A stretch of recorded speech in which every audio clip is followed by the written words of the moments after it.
যে আবুল কাশেম হত্যা হয়েছে তার স্ত্রীর মুখ থেকে যে জবানবন্দিটি এসেছে সেইখানে যাদের নাম বলা হয়েছে আব্দুল জলিল, বাসু, আলিহাদ, সাইম, গফুর, মালিক সহ যাদের নাম বলা হয়েছে তাদের সাথে আবুল কাশেমের কি সম্পর্ক আমি সেটা জানি না।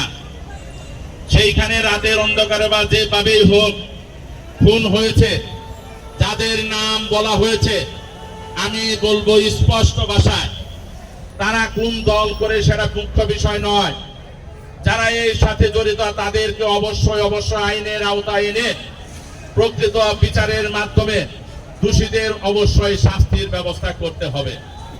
এটা আমি এই মঞ্চ থেকে ইফতারের পূর্ব মুহূর্তে আমি সুস্পষ্ট ভাবে ধামরাই থানার প্রশাসনের প্রত্যেকটা কর্মকর্তাদেরকে আমি আহ্বান করছি, সাংবাদিকদেরকে আহ্বান করছি, এই আবুল কাশেম হত্যার জন্য প্রকৃত বিচার অবশ্যই হয় এবং এই বিচারকে যেন কোনোভাবেই প্রহসনের এবং কোনোভাবেই কোনো ব্যক্তির চাওয়া পাওয়াকে যেন কোনো মূল্য না দেওয়া হয়।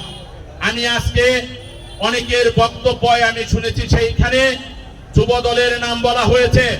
আমি তাদেরকে সুস্পষ্ট ভাষায় বলে দিতে চাই, যে কয়জনের নাম বলা হয়েছে তারা কেউ কোনোদিন আমার যুব দলের রাজনীতির সাথে সম্পৃক্ত ছিল না এবং তারা কেউ যুব দলের নেতা কর্মী নয়। তার ওয়াইফ বলেছে 5 তারিখের পরে তারা এই বিএনপির পতাকা দলে আসার চেষ্টা করেছে। আমি ধামরাই থানার 16টি ইউনিয়নের প্রত্যেকটা জায়গায় যখন যে জায়গায় গিয়েছে আমি সুস্পষ্ট ভাষায় বলেছি, পতিত আওয়ামী লীগ স্বৈরাচার সরকারের যারা দূষর তাদেরকে কখনো কোনোদিন আমি আশ্রয় প্রশ্রয় দেই না এবং আমি দিব না। আমি এই দলের রাজনীতি করি শহীদ রাষ্ট্রপতি জিয়াউর রহমানের আদর্শকে ধারণ করে।